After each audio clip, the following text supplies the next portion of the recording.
နာယာကဆွဲအားရန်ပြင်းတဲ့အတွက်28ခေါက်တဲ့ပို့ပြီးတော့မရွတ်ရဘူးဆိုတဲ့မာတင်ကဂါတာ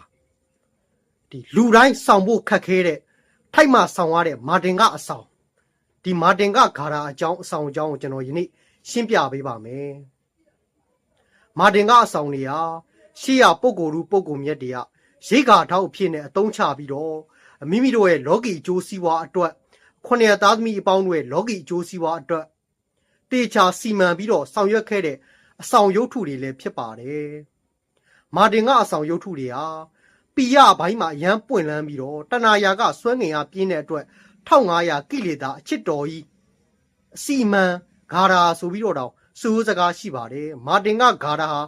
ရွတ်ဆိုသူတိုင်းအစွမ်းတတ္တိရှိကြသလိုမာတင်ကအဆောင်ဟာလည်းစောင့်သူတိုင်းအကျိုးကျေးဇူးများပြားစေပါတယ်မာတင်ကဂါရာတော်တွေဟာရှေ့ဆရာကြီးများ28ခေါက်တဲ့ပို့ပြီးမရွတ်အောင်ဆိုပြီးတော့စိုးစကားရှိပါတယ်ဘာကြောင့်လဲ